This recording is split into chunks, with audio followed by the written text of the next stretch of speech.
doing? Welcome back to my channel, Spoony Squared, and today we're going to talk about labels. This is something that comes up all the time when we think about autism, getting an autism diagnosis, but of course labels are not only about autism. Labels are something that I have encountered all the way through my life, and many of us will be labelled either by ourselves or by other people for good and for bad. But I think it particularly comes up with autism, and where I've heard it the most is when I've talked to parents or teachers, and in particular with around the stigma of being labelled as autistic. Many parents don't want to even get their children tested because they're afraid of what it might mean to have the label autism. That's something that got me thinking about the label and the value of the label. My initial response was, it's vitally important. Like, I'm almost a little bit angry at those parents who don't want to give their children the information they need in order to manage their lives better. But I do understand why people feel that way, and I do understand that it can make people's lives more difficult. Labels exist for a reason. They're a form of categorization, and that categorization can be really helpful because it can help us to manage and it can help us to communicate. And so the management is about knowing that there are pre-existing strategies that exist, that have been tried and tested by other people who have the same label as you.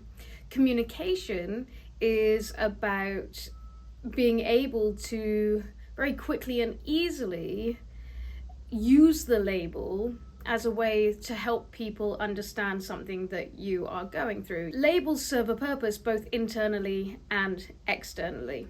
So both that communication and the strategies piece, it can be tools that can be used externally and internally. So that when I say external, I mean when you are talking to other people. It might be institutional, but it might also be friends, family, other members of the autism community, for example.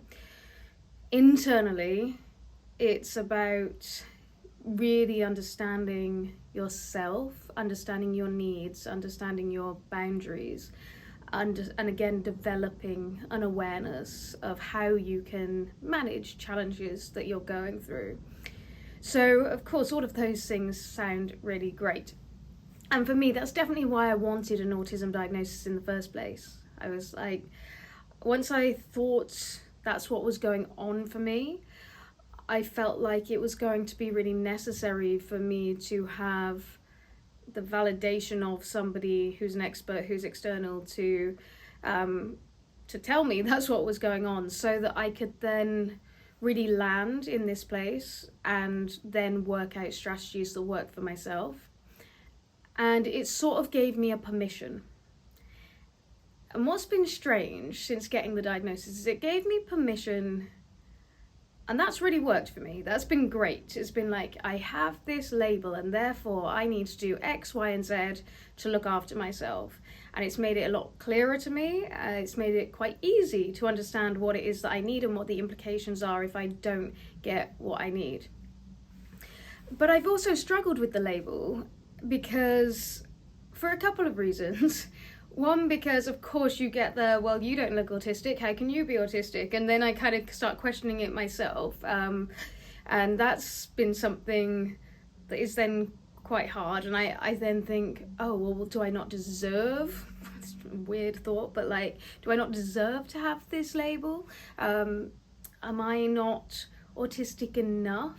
And are people on the outside then looking at me thinking, like, why are you claiming this when other people who have needs that are greater than yours really are the ones that need to be focused on? And then the flip side of that, kind of going to the other extreme of like, one side it's maybe I'm not autistic enough, the other side is now I've got the label, I'm sort of stigmatizing myself. And of course, you know, going through the process, it's all about these deficits. So I'm now thinking of myself as kind of being in deficit, and that can very easily put you into victim mode. So I've really tried to turn that around and kind of claimed this label in a really positive way, like I've seen so many other people in this community do. And for me, and somebody I know really well said something the other day about labels, about maybe we need the labels for ourselves to move on to the next step, or to be able to move forward in some way. And then perhaps down the line, the label itself doesn't matter so much anymore. And that's definitely the way I feel. I think that's happened for me very, very quickly, is like I needed the label to move on, to figure out my strategies. And then I got to this point where I was kind of focused on the deficits, and then it was like, actually, I don't necessarily feel so comfortable with the label anymore, because at the end of the day, I'm just me doing what's right for me, and I'm not the same as every other person on the spectrum is on a spectrum. We're all totally different. It's not one homogeneous group. We all have different needs. So it's really important for me to then be like, well, I'm me as an individual, but I'm me with a new set of information that helps me to manage my life. And so I find that really important. In the workplace, the label is, no, the symptoms are not necessarily helpful. The label has been helpful for me based on what I do. And I know it's not always, because again, there is a stigma around it. It's been helpful for me because, and I hate this actually, again, it's sort of focusing on deficits. And I think this is where some of my difficulties with the label has come in. There are a lot of people out there in the world of work that are paying lip service to a diversity and inclusion agenda. And so they are looking for people who tick boxes.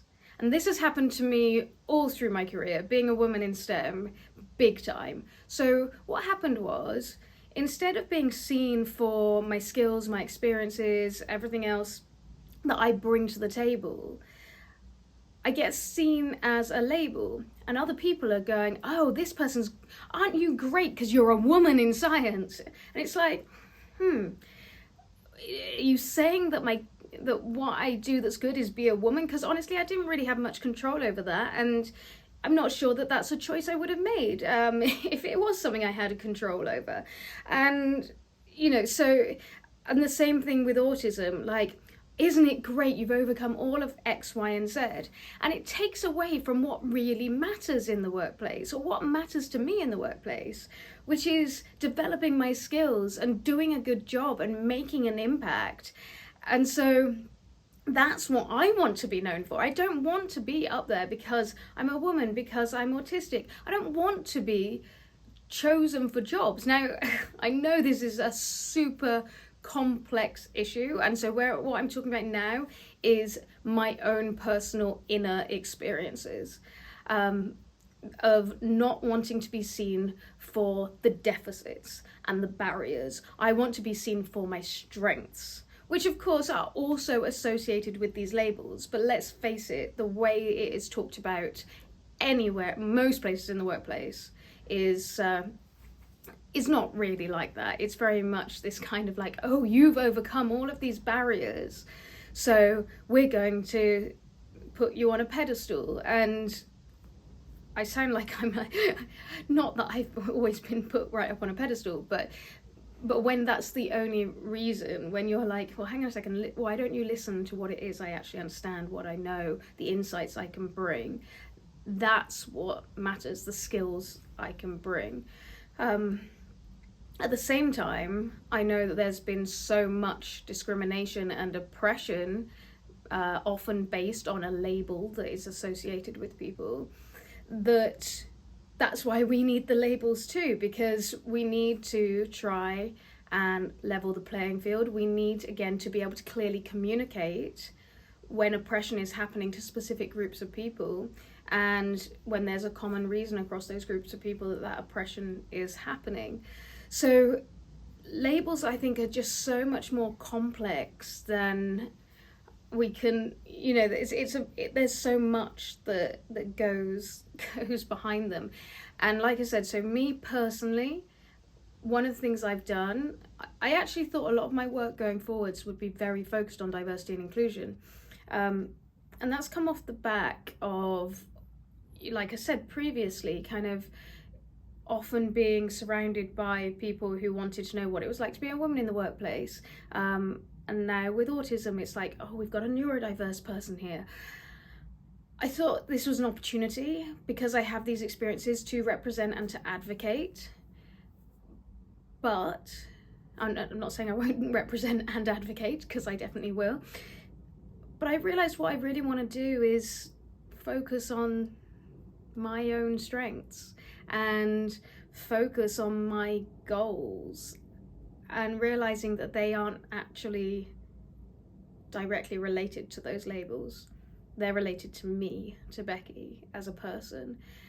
And when I focus on the labels, it can be very easy to go into victim mode, and it can be very, very easy for other people to patronise you, even though they probably don't even realise they're doing it, and to see you only for that thing. And when you are only seen for that thing, it's, there's this thing called benevolent oppression, where people will sort of help you out because you are from an oppressed group. So they're maybe lifting you up, or maybe they're doing things for you, or maybe so there's all these things that are going on, but they actually stand in the way of you focusing on your own goals and working towards your own goals for yourself. And that's something that's happened to me throughout my adult life, throughout my working life. And it's been very unhelpful because it disempowers. It's really has knocked my confidence and has meant that I haven't always developed the skills. There's so much more to say on this topic. It's such a deep ranging piece, and I know I've already rambled today, but I would love to know what the labels mean to you. Are they important? Have they brought more challenges to you? Are they something that is kind of used in a positive way, but it's actually not something that's that helpful? I'd really love to understand what's going on for you, and so let me know whether having a label, whether that be autism, whether that be being a woman, whether that be something to do with your sexuality, your race, your religion, all of these things. Does the label help? Does the label hinder? Is it more complex than that? Of course it's more complex than that. I'd love to hear your opinions, so please let me know. You can pop it in the comments. Thanks for watching today, and I will see you again soon. Bye.